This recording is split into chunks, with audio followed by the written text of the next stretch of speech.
telling guys, I was like, oh, I'll play till I'm 40, till the wheels fall off. And I still think, that is my mindset, but the wheels are starting to fall off. It brought out the absolute best in me in terms of my competitiveness. And, I enjoy that. Yeah, I think we all did. You never know how close you are. And probably one thing that helped me, Drew Mitchell told me, was to stop asking why and start asking why not. So, yeah, you never know how close you are. Then why not you? Welcome to Abnormal, the podcast for normal people who want to do abnormal things. Today's guest is Nic White, Wallaby scrum-half with over 70 tests, known for his competitiveness on the field and his wit off of it. He's played all over the world, won trophies, and more recently had a huge part to play in the Australian rugby resurgence, which included wins over the British and Irish Lions and a historic win over 4 times world champion South Africa to break a 62-year hoodoo at Ellis Park. On the pitch, he's a pest in the best possible way, but off of it, he is funny and brutally honest. This one's going to be good. Whitey, welcome to Abnormal. How are you getting on? Mate, I'm good, thank you. Appreciate the intro. Also very honest. Very honest, very honest. Yeah.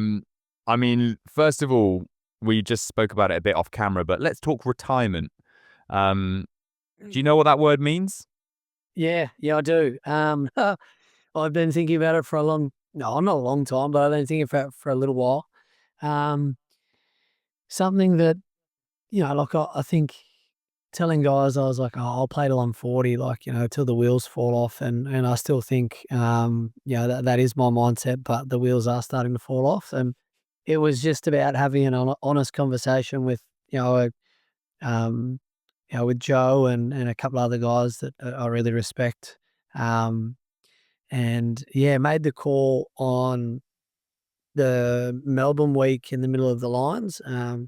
Told the boys on Tuesday night before that Sydney game, and then I remember running around Thursday like a madman, going like, "This is my last Thursday. Here we go!" Knowing I was starting that week, and then the announcement was due to go out publicly at 12 o'clock, and as these things go, very unfortunately, an injury to Jake. He did his hamstring at like 11:58 during training, and I just knew straight away. I was like, bugger, that changes my plans. This isn't my last Thursday, but I'm unfortunately I guess the presser went out, and as much as I knew in my head, I was like, oh look, that probably changes things. I'm not the coach, and the coach might go a different direction. He might also go, mate, you're 35. I'm going to go with a young bloke. But so went through with that all being my last test, and I could not have scripted that game any better in Sydney. To get a win, the way we played, like there was lightning. It just had absolutely everything, and it really was a fairy tale.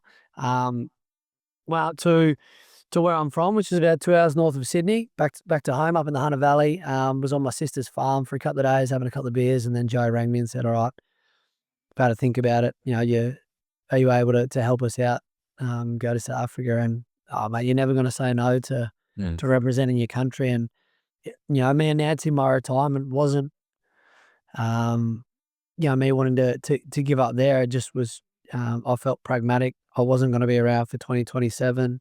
Post Lions felt like the right time to get the other guys in, to get them as many test caps as possible going into 2027. I'm a competitor, so I want to play, but I just felt like that was the right thing for the team. And once Jake got injured, and they made the call, it was an easy decision. So yeah, I know what it means. I really do, and the severity of it, and how I was ready for that to be it. But it was a really unfortunate injury to Jake, and look, the bonus has been the last couple of weeks, and it'll go again for another couple of weeks until Jake's back, and it's been pretty cool. But that full stop is coming, and it's now not in my hands; it's in Joe's. And when Jake comes back, he'll give me the flick, and he'll make it permanent. So look, it's been a hell of a ride. Yeah, either way, it's been what a crazy turn of events these last few weeks. And for those of you that don't know, for those of you that aren't fans of rugby, because of course it's not a rugby podcast, you announced your retirement at the end of this historic Lions series, the British and Irish Lions, which comes around once every 12 years. And with this injury to the other player in your position, you got recalled back into the squad to then head to South Africa on this other competition after the Lions. Now, it was, as you said, a fairy tale ending. Like, honestly, me and my wife were watching it in Hong Kong here on the sofa, and I was like, I know him. I've messaged him. He's going to come on the podcast.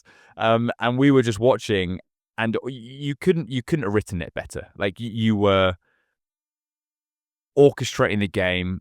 You just took it.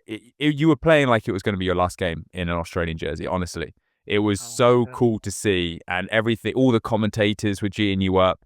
Everyone watching it who knew what they were talking about knew that what that meant to you.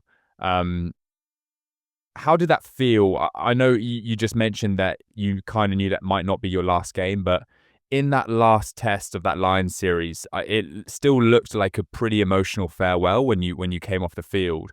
How did it feel to actually perform at the level you did at an occasion like that after the week that you've had announcing your retirement? Um, yeah, again, I didn't know if Joe would call again. Like, he's a pragmatic man as well. And when we spoke in Melbourne, a lot of it was around like, "Hey mate, will you be around for 2027?" It's like, no. It's like, okay, well then it's time to get these other guys in. So I really was treating it like my last, and I did throw myself into those boys on the field. And like, for those that don't know rugby, like I'm 78 kilos dripping wet. And there's some boys out there kicking at 135, 140 kilos. So I'm not the biggest man, but I kind of threw myself around in that game and gave it absolutely everything. And it was a pretty emotional week for me. There was a lot riding for it for us in terms of where the team's at and where rugby's at in Australia. Um, we'd not performed all that well in the first game of the series, performed really well in the second, and I was really disappointed not to get the result. And the third one was about putting out a performance for the fans, to and yeah, I think we did that, and it was awesome to be part of that. Just you know putting pride back in the jersey, and knowing that we've got a whole heap of fans that have come back to rugby here in Australia. And that's taken a long time to earn that back, but it can easily be lost, right? It's something you got to earn every day, in the training field, and earn every week. So we're aware of that, and that was just another one of those ones. We went out there just to, not take a backward step to it, to the size of the game, the enormity of it. And yeah, it was good to be in the thick of it. I must admit, like there's something about those big games that brings out the best in me, which is yeah, it's exciting. It's something I've always enjoyed. The bigger the game, and then at the end of it, yeah, I kind of knew that if it wasn't my last, that the next couple were going to be away from home and weren't going to probably be, even if they were back in Australia, wouldn't be to that sort of event. I had all my family there, a lot of friends all come down for it, so it just wasn't going to be that again. So yeah, it was pretty special, and like yeah, I just couldn't have written it any better. Like the score line, the ability to yeah to put it to perform well, to get in the thick of it, to be physical, like and then yeah, it's yeah, like the Lions are the best side in the world. Like they're four nations put into one versus one nation, like, and four bloody good nations. So it's no easy feat to put a performance up against guys like that when they've got world class straight across the field. So yeah, I enjoyed it, eh? Like it brought out the absolute best in me in terms of my competitiveness, and yeah, I enjoy that. Yeah, I think we all did, and yeah, we're really lucky that it didn't stop there, because obviously the next couple of weeks were pretty good too. Yeah, yeah. And I want to talk a bit more about the pressure you mentioned then from the Australian rugby team as a whole, not necessarily in the moment, like the game. You're obviously a big game player, and you rise to that occasion. But first and foremost, I just want to, I don't want to touch on all the rugby stuff, but nerdy me talking to you as an ex-rugby player, I really am interested in a lot of this stuff. So I hate to keep going back to it, but you mentioned there the second test, and really the second test. So it's a three game series, and the Lions won the first one relatively comfortably. You guys won the third one in your what we've just spoken about in your final game. And then the second test has been dubbed as one of the best test matches in the history of rugby, let alone the British and Irish Lions history. Now, you guys were ahead for 90% of that game. Talk us through what it was like in the dressing room after that. What was the mood like in camp? What was said? How did you guys pick yourselves up and go again for the next week? Yeah, I think first and foremost, and you're a part of it with Exeter in your professional career, you become very, I guess, used to being able to move on from things quickly, like you have to. Like it's a job interview every weekend. You're in or you're out on the Monday.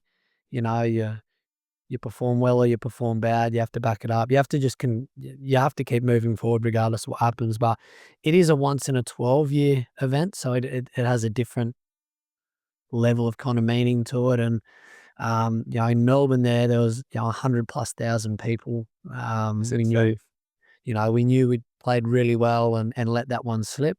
So look, the raw emotion on the field from everybody, like was, like our skipper Harry Wilson was fighting back tears as he did his kind of presser after the game, which was really hard to watch. I wasn't playing that game, and walking around to console the guys after the game. Like wasn't one of those ones where really much had to be said. Everyone was hurting, and Joe never speaks to the team on the field, but in that game he did. He got everyone in just to um, let everyone know how proud he was of the team, and that um, we certainly hadn't lost any fans in that performance, but we knew, right, like you're competing to win, and we knew that the other one had slipped, and we'd let that trophy go. So, um, what I did enjoy was, like, again, we didn't talk too much in the changing rooms, but Joe, um, he just has a really good feel for the group, and like I said before, you got to move on from things quickly. But he could sense how deep it was, and he's a guy that has come in and really learned about, I guess, Australian rugby's history, and he's been pretty close to it, being a Kiwi, but spent a lot of time in Ireland, and for us boys growing up, um, supporting the team, so invested in it. Obviously he's a coach, but um, it's different for us. I feel, and he was like, "Nah, let's leave these boys over the next couple of days and just let them sit there with that disappointment," and didn't rush us through it. Like, didn't go, "Hey, Monday we got to park it. We got to move on." He was like, "Nah, boys, like it does hurt, and let's just let it hurt, and like let the boys sit in that disappointment for a little while." And we probably didn't come good till, I reckon, Wednesday. Honestly, Wow. like um, Tuesday's session was real scrappy at the start and real quiet. And he even mentioned it to us leaders after, that we needed that session, because it wasn't till after that session we went out to a Tuesday team dinner, that the laughs started to come back out. And yeah, like I said, it took us to about Wednesday, but once Wednesday came, it was like, you know what, we've fought too hard to put ourselves in this position of playing some good footy to let go of the respect we're starting to earn here. And we've got a responsibility to the Australian public to put out a performance, right? Like, they spend their bloody hard earned cash to buy tickets to these big games, and there's nothing bigger. So it wasn't a dead rubber for us, and yeah, we launched into that, and as it kind of went, it turned out to be a good night for us. But mate, it was probably one of the weirder weeks I've been part of. Yeah, yeah. It was so strange. Obviously, I'm super on the outside of it all, but it was a really strange buzz. Because as you know, and you know, it gets spoken about very publicly in the media. Australian rugby, I'd say, were now past tense in a funny place, a place that you haven't been for a while. You're always at a rugby juggernaut, and I want to know about the pressure that you guys feel from that sense, because in my head, from an outsider, it seems like it could be a very different type of pressure to, okay, I've got to nail this kick, okay, I've got to play well, I'm a leader, I've got to perform, versus, okay, guys, we've got to perform as a collective here because people are talking, the pressure's here, we want to do our country proud.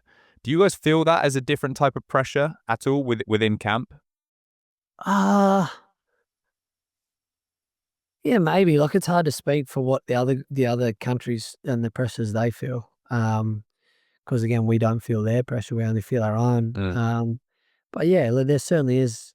With every year that goes, that we, don't get back to where we once were. In that early 2000s, that golden era of Wallaby rugby when they, won 2 World Cups, won the Bledisloe, and it's been a long time since then. So yeah, it's um, there's a lot of belief within what we're doing. We felt like we weren't too far away, I guess, under Dave Rennie in 2022, and then we kind of ripped up, started again. 23 was just a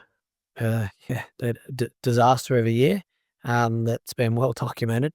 Um, and then Joe's come in, and we feel like everyone knows how good of a coach he is, and the detail he's brought in, and there is belief that we have the talent. And we just need time with a guy like Joe, and a stable coaching group, to get where we want to go. So there is that pressure of getting back there, and you do as much as you can, but you can only control what you can control, right? As a player and as a team. But yeah, every time you lose to a nation above you, and see the rankings slide, it certainly feels like you're digging the hole a little bit deeper than it already is in a really saturated market here in Australia with AFL, with NRL.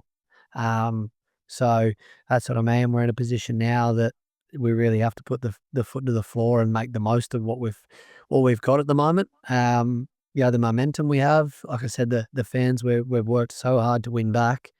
Now we have to, when we speak about it a lot, that we have to continue to work hard. Like people are talking about this upswing that we're on, but we know where we are in that upswing, and it's only just here, right? Like Mm. there's a potential, and that's a scary word, potential for where we can get to in 2027. But we're just here, and we need to continue to work hard, and earn it every day. So we're enjoying that process, and I feel like Joe's the right guy to have in there to consistently remind you, because he's pretty hot with his words when you miss the mark. And happy to tell you, but it's what we need, because not doing that, we saw the repercussions of what they did over the last, you know, 3 or 4 coaches, and a long time of not winning.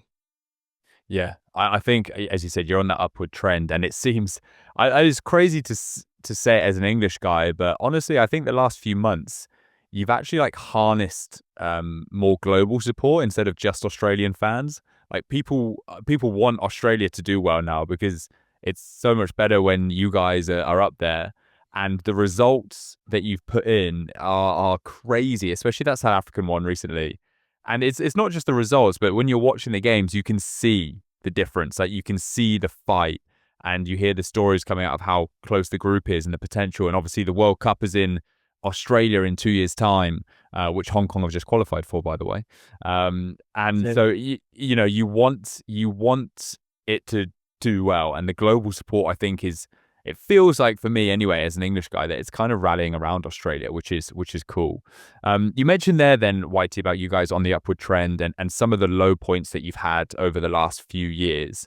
Um, would you say that those, like that 2023 was one of the lowest in your career, or are there any others that stand out for you? 2023, without a doubt. It's definitely, I think, the lowest point. I've been very lucky in my career to have had to have not too many lows. Certainly prolonged ones, but 2023 was, look, I thought I was going to retire at the end of that year. I Right. thought I just can't keep doing this. I thought, like, this is just, not winning games is one thing, but not wanting to be around the environment is what really hurts. When the environment's not right, well, then it, can make the day to day really hard, and really doing what we do should not be enjoyable. Like, it is the best job in the world. Um, yeah, and I think post that, moving to a new environment here at the Force, and then been very lucky to have gotten a chance to be under Joe, has really filled that cup right back up. But yeah, 2023 was tough. The losses were tough. Obviously, the World Cup was, really, to bow out and not even make and the quarters. Yeah, it's the way we lost wasn't pretty at all. So there's some records there that we were not proud of, Mm. and but yeah, it's funny though. It's like they do not shape you, but like you appreciate now the good in the environment, and yeah, I think you shouldn't have to have those kind of years or moments to enjoy, but sometimes it does help. And like I said, I've had it pretty good. Like I was at Exeter, and I feel like can't even remember when we lost. Like I felt like we just won every week, and then Well, when you were there, yeah. and then like I was at Montpellier with an all-star squad, and the Brumbies early days again. Just winning just became a habit. So I've had some great environments. So that was a real wake up call. Um, Mate, when you're talking about those the lows, as in you haven't had too many lows, but if we go back to 2023, I'm really interested into like what pulls you out of those lows, like personally. I want to know you personally. Like you're coming back from work, you're not enjoying it. What gets you through those times? Why didn't you retire in 2023? Like family helps. Like having a good so have good people around me. I'm lucky. I've got three little boys. Like I'm not saying this is the answer to every young rugby player or any young person. Geez, don't go out there and just have kids as a distraction. But like for me, I think pre going to Exeter, I was someone who just overthought everything in my game. I took rugby on with me constantly. Now I've a great ability that I step in the door and I've got three little boys that just want dad and don't care what I've been doing, and they don't give a rat's what the result was. They just want dad, and that's refreshing. And you can go on a holiday straight after a World Cup, and they just want to, hey, we going to the pool? Like, what are we doing? And it's like, yeah, mate, let's go to the pool. So that can pull you out pretty quick. But like that being said, I don't lie, and I have done it, and I did it probably around 23. I wasn't the best version of myself, wasn't the best husband or father in those times, and doing my best to leave it behind. Um, could see it creeping in, and that's what In what pushes ways? me, like bringing that energy home. And I was lucky. We've got some good sports psychs in and around our team at the Wallabies that gave me some good, kind of uh, tools to use to, like stop in the driveway. I'd do a whole heap of breathing to say, all right, now I get to go in, and I was trying to be the best rugby player, but now I enter this house, I want to be the best dad, or I want to be the best husband, and just try separate the two, because, there's, again, I don't have that many bad days these days in terms of that training that, but when you're having bad day on bad day on bad day, like we were in 2023, you bring it home with you, and I feel like it just hangs over you. So really had to work on myself, I guess, a little bit there. And, like I said, the key in instructions are three little boys, just like me, very energetic. Um, and I got a very understanding wife that lets me travel the world for 6 months of the year with the Wallabies, and far out when I'm home, I need to do my fair share of lifting, because I'm not sure I'll ever kind of even up the balance there of what she's done. But yeah, for me, it's those things. And then the other one is like I've always been pretty tight on my circle. Um, you know, I'm not guarded, but I don't fully open up to just anyone. I have a very close circle of people that I really open up to, and that helps me. Uh, getting on the phone or having a coffee with a few of my really close mates and just letting them know, like, hey, like this sucks at the moment, mate, or Mm. also being able to share the good times with them. So that helps, and just understanding who's in that circle. But I don't like to cast that circle too big. And were they sort of telling you stuff over these coffees to be like, just plug it out, don't hang at the boots just yet, ride it through? What sort of stuff were what were they telling you? Yeah, just focus on, I was moving clubs over to Perth. So a lot of it though, yeah, I can remember one conversation was just like, well, let's just, you know, first impressions matter. I've moved around a couple of clubs, and the one thing I've always was told early, and I think it's really important, is first impressions do count and do matter. So for me, I quickly flicked the switch. Once I got back to Australia after the World Cup, it was like, all right, well, I'm going to get myself in, like an incredible shape and turn up to Perth in the best possible shape I can, and have a great attitude to have an open mind and be coachable. So that helped me. Just shifting the goalpost completely, leaving that behind, which I did pretty well. I kind of put 23 in a box and don't really talk about it. Mm. Um, except for I know. Sounds healthy. And then yeah. Yeah. Oh, actually, it's actually that bad now. We can just laugh about it.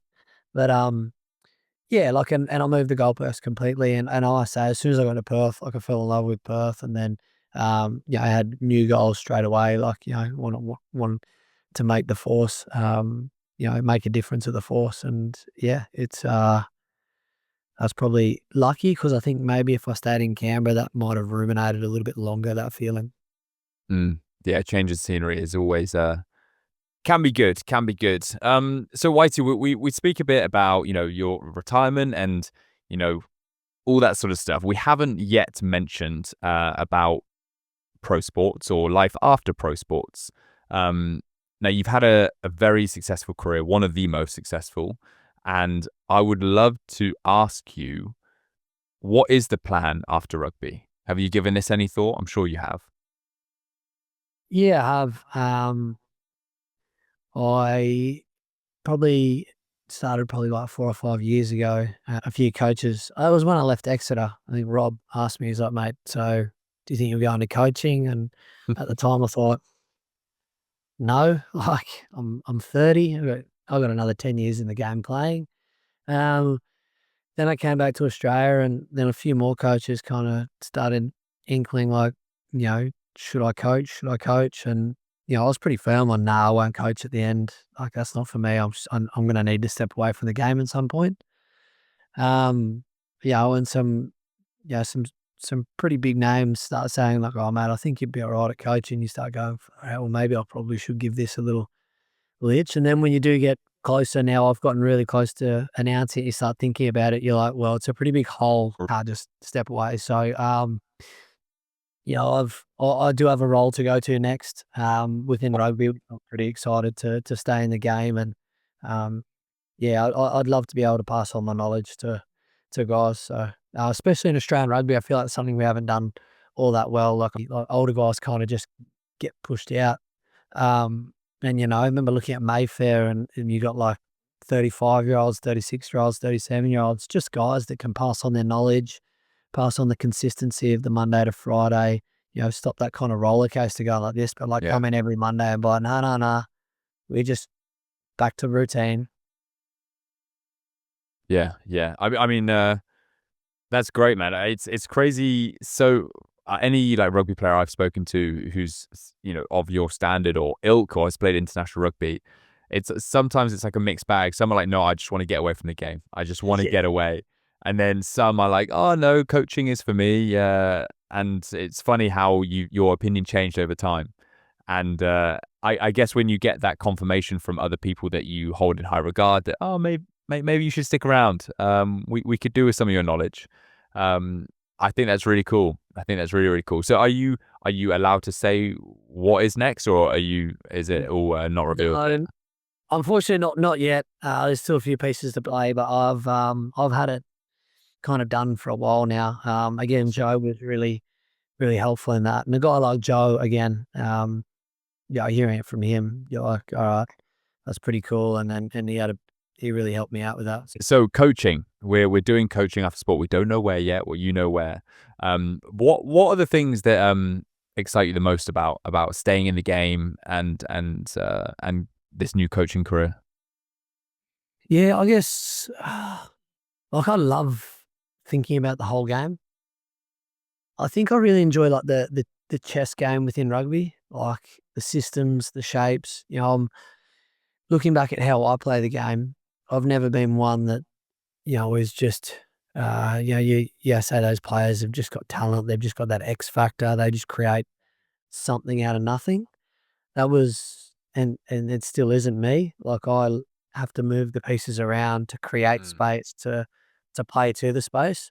And I really enjoy that part of the game. And What are the main things then that, post rugby career? Obviously, playing is kind of the best thing about being a pro sportsman.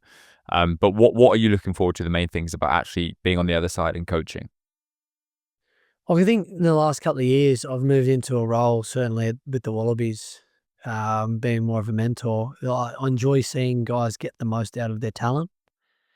Um, and I think back to like the really good coaches that I had, like I learned a lot from, and I guess that's what I want to help with the individual is like finding ways to get the best out of them.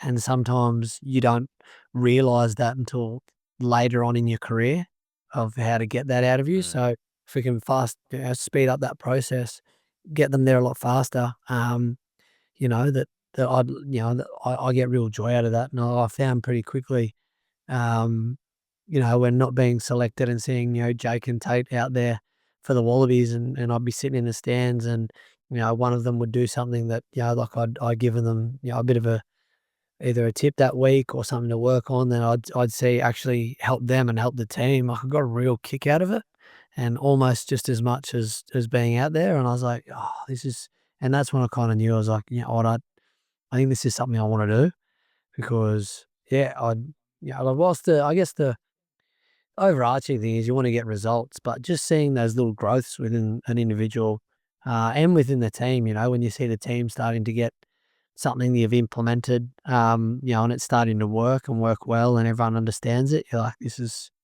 pretty cool. So, Yeah. yeah, look, that like I said, it's the chess piece, right? And that's what I'm excited about.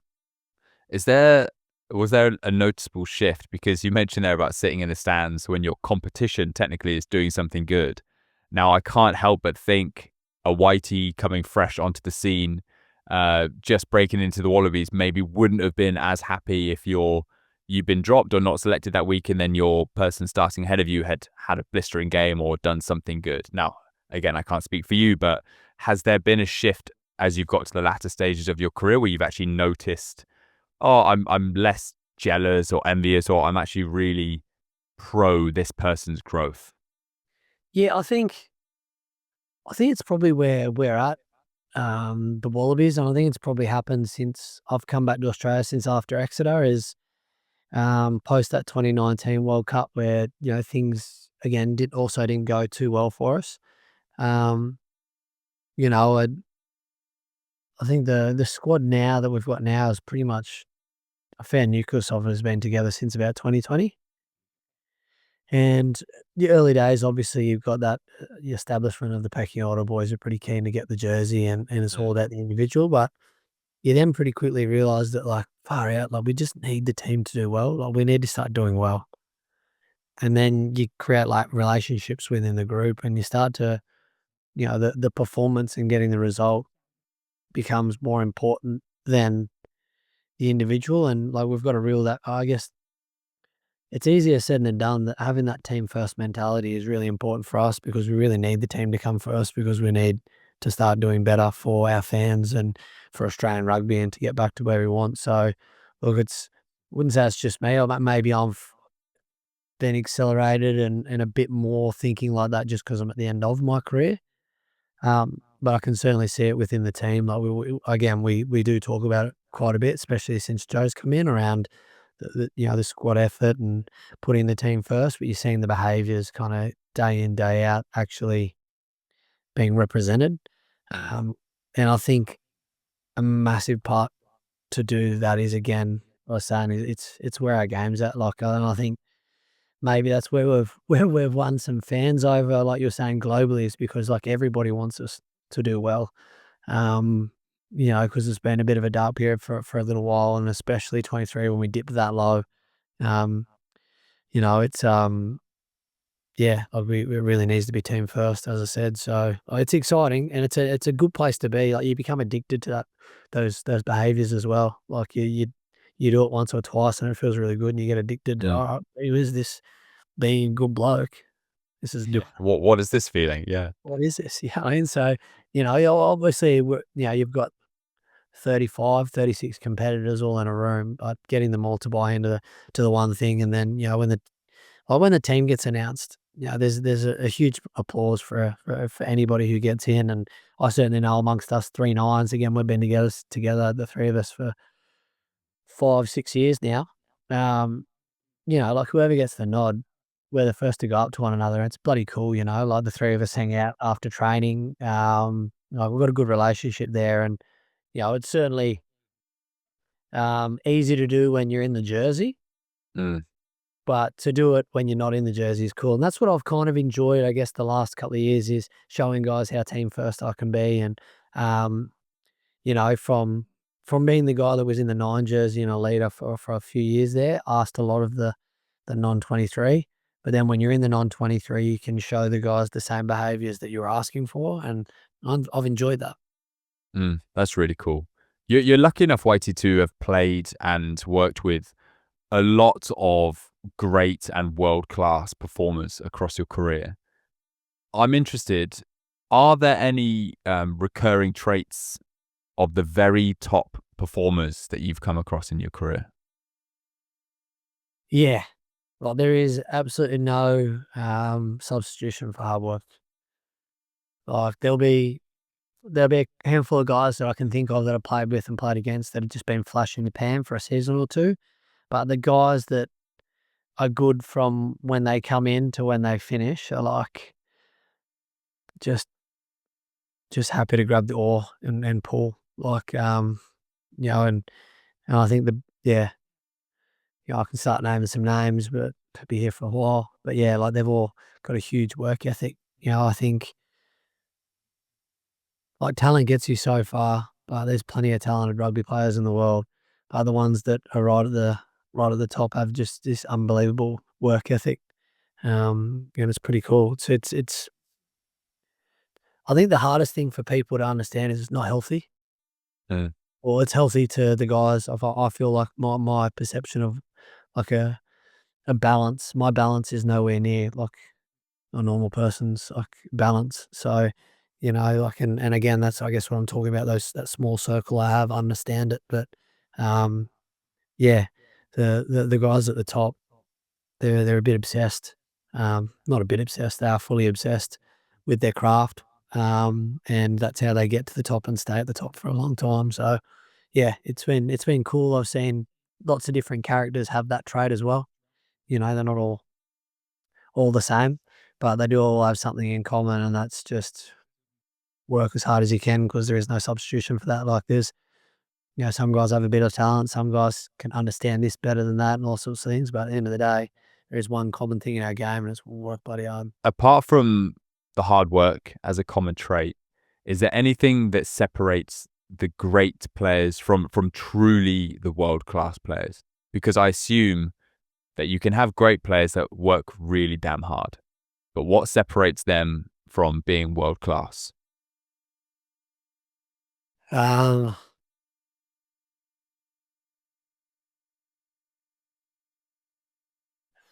yeah, that's a good question. I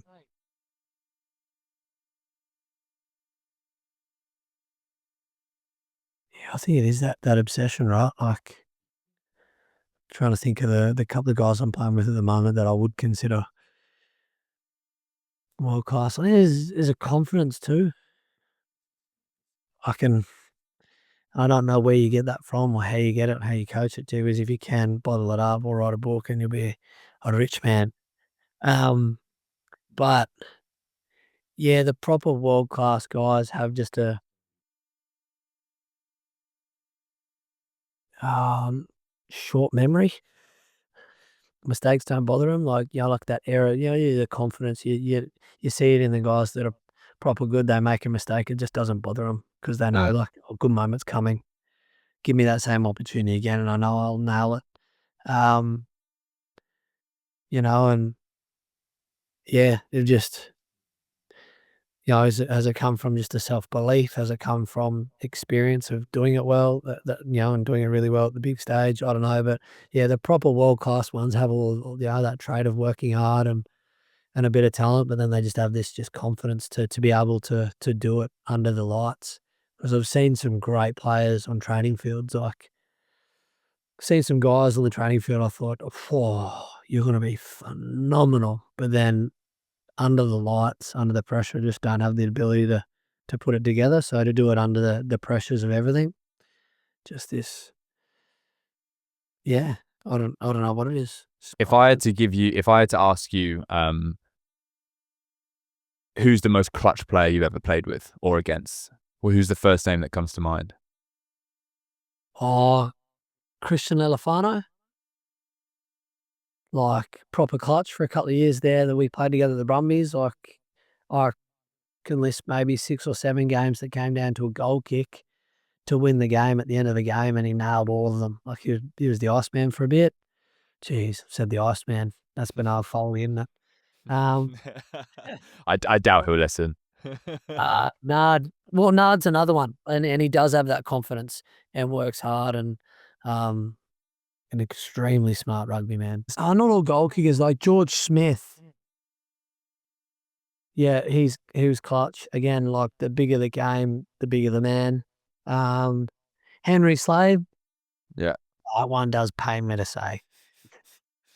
No, yeah, damn, Slady. No, Slady. Again, big games. You know, the bigger the game, the better he plays, the bigger he plays. Yeah, like those guys. Trying to think about some others that I've played with. What do you think? Like people talk about sportsmen and women, and they talk about what skills they learn for life after their sport. You're yet to experience your life after sport, but what do you think you've learned in your long career that you think is going to set you up pretty well for your next career? Um,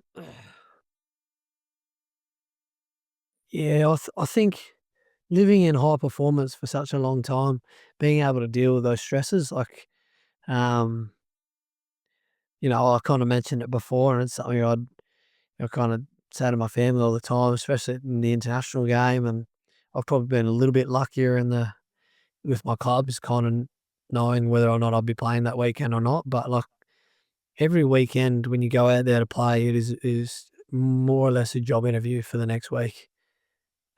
Squads get picked internationally kind of every 2 weeks.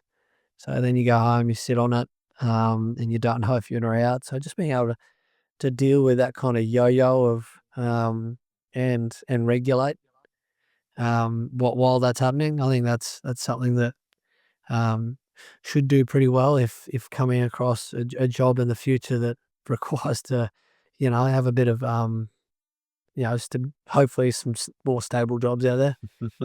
You know what you're doing Monday to Friday, um, but yeah, like it's something that certainly we sports people that we kind of ride that wave and have to learn to regulate our emotions, but also immediately get back to task regardless of what those emotions are. So, what is the routine? Get back to the routine regardless of selected, not selected, played well, played bad. Um, you got to get back to doing your job pretty quickly, and then I guess the analyst side of it, like I've enjoyed that.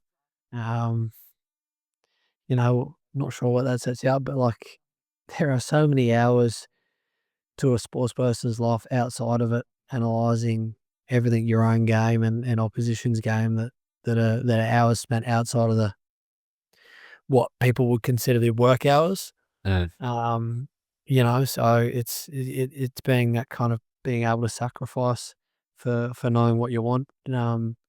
So yeah, like, and then work ethic, I think anyone that kind of plays the game for a few years needs to have a pretty insane work ethic. Um, you know, as you would have seen, like if you don't have that work ethic or you're not coachable, you're gone. Like they're two things that are just non-negotiables if you want to be successful. And I think they're two things that can relate to any workforce. If you're coachable or going with a mind of being adaptable, and then having a strong work ethic, I think you'll go a long way in any field. Yeah, for sure. You mentioned there a really cool analogy about every weekend being a job interview for the next week. Now, that's such a good way of putting it, because that is also exactly how it feels when you're in the mixer. Like, what you do feel like, and I was really guilty of this sometimes. Sometimes on the weekend, I'd be doing stuff and I'd be thinking about my video review already with the coaches Yeah. about how it's going to be reviewed because they want the game a certain way. Now, it was really unhealthy, and obviously, going in with that kind of mindset, I wasn't playing my best sport at all, because you just weren't. It wasn't natural. I'm interested for you, Whitey. How's your mindset changed over the years from the job interview when you're breaking onto the scene versus the job interview when you're leaving the scene, and also the conversations that happen off the back of that with the coaches? If you were to get dropped at the start of your career versus getting dropped at the end of your career, what's that mindset shift been like? Yeah, at the start of my career, it was like the world's ended. And doing a lot of what you said, like, I guess I spent a lot of time thinking about things I can't control. And over time, and I still say it to guys, like, we'll be going into a meeting. This happened just a couple of weeks ago. I said to a young guy walking into a training review, and he goes, I hate these meetings. What if they pull up a clip of me and ask me? I was like, oh, mate, if you've done something wrong, ask them, like, well, what, if you know what you've done wrong, just go, I'm sorry, I did that wrong, or, it won't happen again. And, put, put things in place to make sure it doesn't happen again. Or if you don't know what you did wrong, just say, oh, man, I don't know what I did wrong there. Well, the sooner you can realize that it's not a witch hunt, and when you're part of a team, and I think the older I've gotten, I see coaches as mates, as less coaches, and we're all together, and they want what's best for you, which is what's best for the team. And once you know that, you kind of feel more like a family. Like, they're only telling you things to help you. And then that helped me again go back to, all right, well, let's just think about and control what I can control, because there's a lot I can't control. And that is, one thing I can't control what the coach is going to say. He might come in and say, mate, you're not in this weekend, and I can't control that. What I can control is how I train, the attitude I bring to training, be coachable, be likable, work bloody hard. These are all things I can control, and I will control them. And then again, you get addicted to feeling good about yourself, because you can go to sleep at night going, all right, I had a good day. I did everything I could. And then if he says you're not in, you go, okay, well, again, that's something I can't control. If he doesn't think I'm the best for the team, well, that's it. And something I've certainly done, and I've done this my whole career, is as soon as the coach says to you, like, mate, you're not in this week, it's like, okay, what does the team need from me? Like, I'm still part of the team.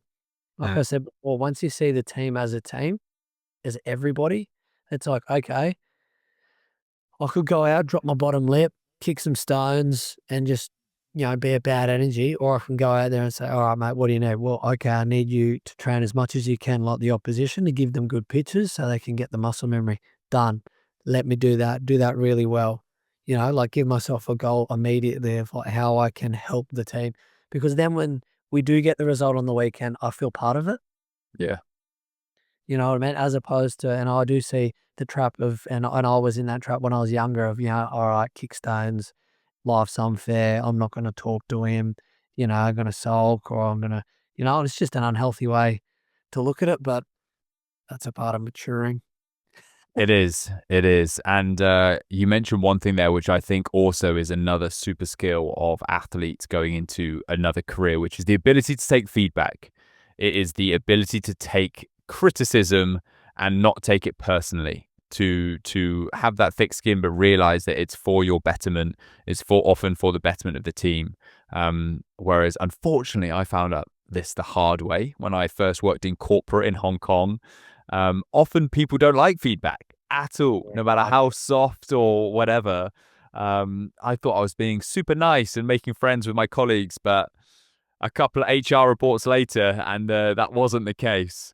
But hey, we'll Well, I move. think, and I think that is something that, once I do go outside of rugby and into potentially like a corporate world, or like, in any other job, I think that feedback loop will have to change and what I've been used to. And, for those listening that don't, in rugby, there's a couple of different ways you get feedback, so there's the sit down with the coach feedback, which you need to take well and be coachable. But there's also live feedback that you don't have the time to use pleasantries and to sit down with someone. If you're live on the field and a guy stuffs up, whether it's coach to player or player to player, sometimes that can come pretty hard and fast, and you got to leave your ego at the door and come in. And that's something that I'm going to have to adapt to, because it's again something I've been doing for like nearly 2 decades.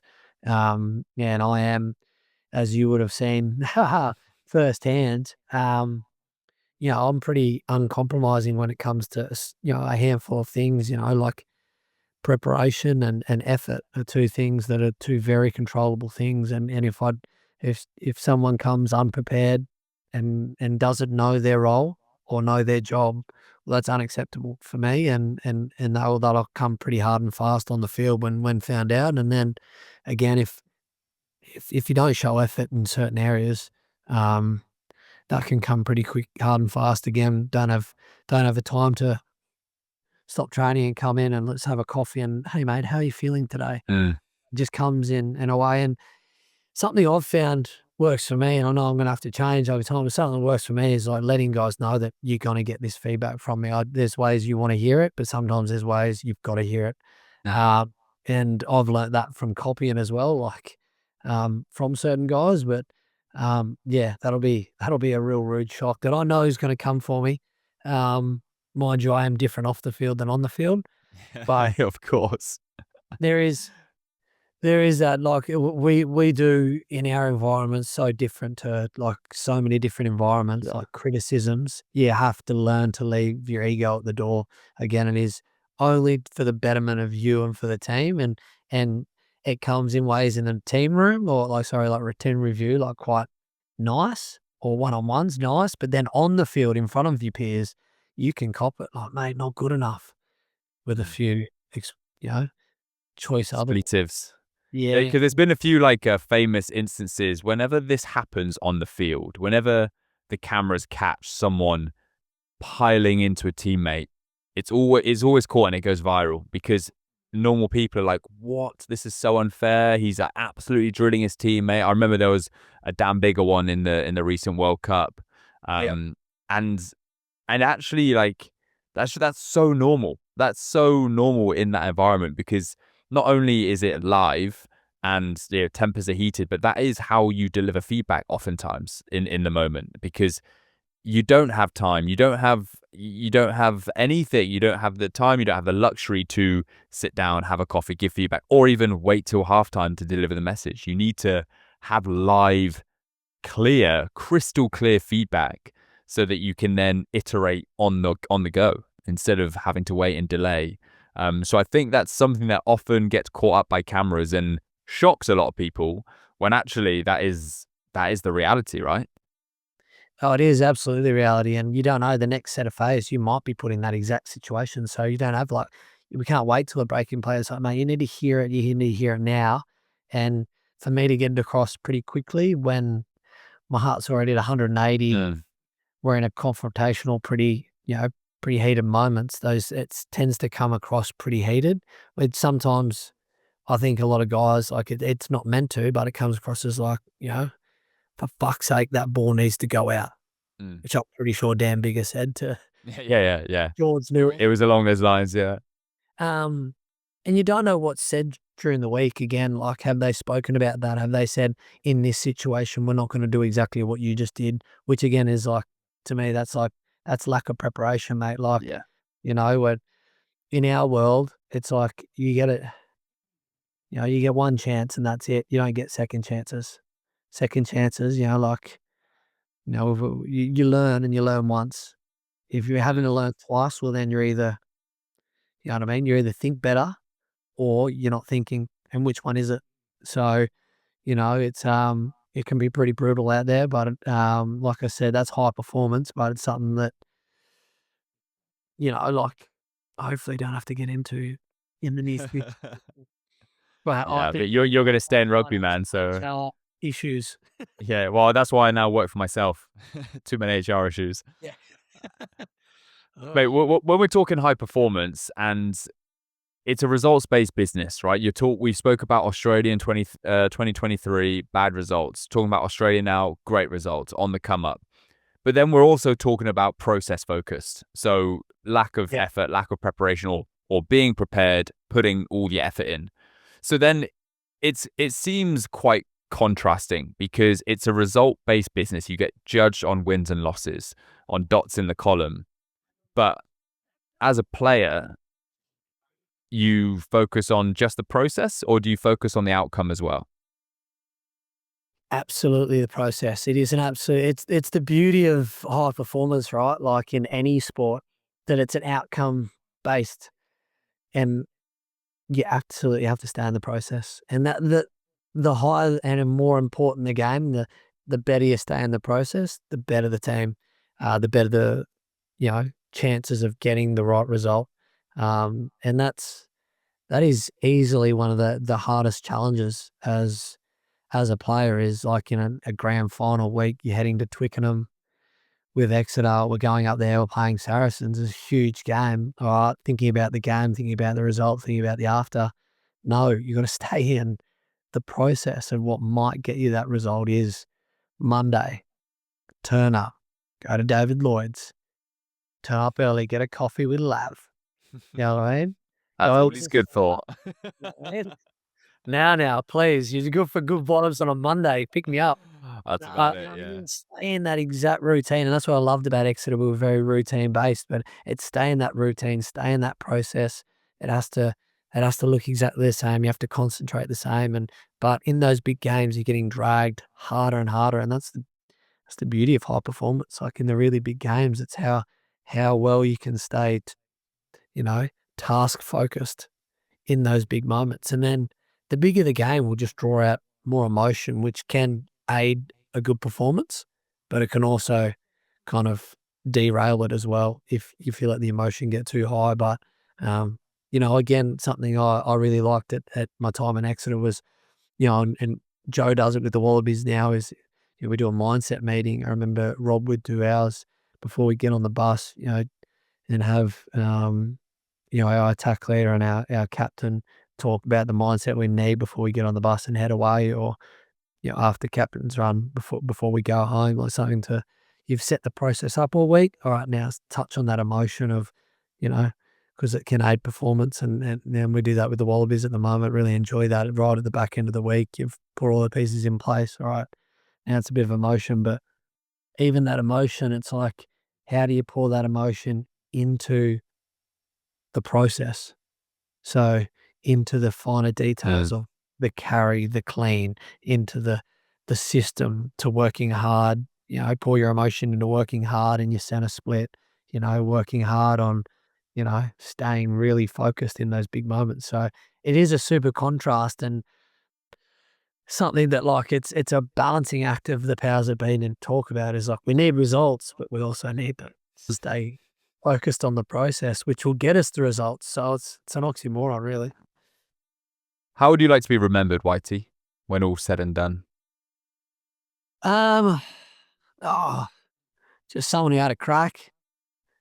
Just that. Like, again, I'm not too fussed on how I'm remembered by the guys that didn't play with me. Um, and the guys who play with me, I hope they remember me as a guy who cared. Yeah, cared and gave it my all. Love that. And I'm sure they will. I certainly do. So, Whitey, the podcast is called Abnormal, as you know. It is for normal people who want to do abnormal things. Now, for anyone out there listening who's wanting to do something abnormal in their lives, what would your one piece of advice be to them? Um, you never know how close you are. And probably one thing that helped me, Drew Mitchell told me, was to stop asking why and start asking why not. So yeah, you never know how close you are, and why not you? I love that. That's awesome. You never know how close you are to achieving the one thing you want to achieve, your abnormal thing. Mate, thank you so much for coming on. Appreciate the effort with coming on whilst managing a live one at home, a live child at home. And mate, it's great to catch up with you. And good luck for the rest of camp. Good luck for the rest of the competition. And of course, good luck in retirement. Enjoy it. And can't wait to follow what comes next. Legend, really appreciate it. Thank you. And thanks for your patience. Speak to you soon, mate. Legend. Hurt. Thank you for listening to this week's episode of Abnormal. If you enjoyed, please consider subscribing to the channel and give us a 5-star review in whatever podcast platform you are listening or watching on right now, as it goes a long way to help growing the show. Thank you, and see you in the next one.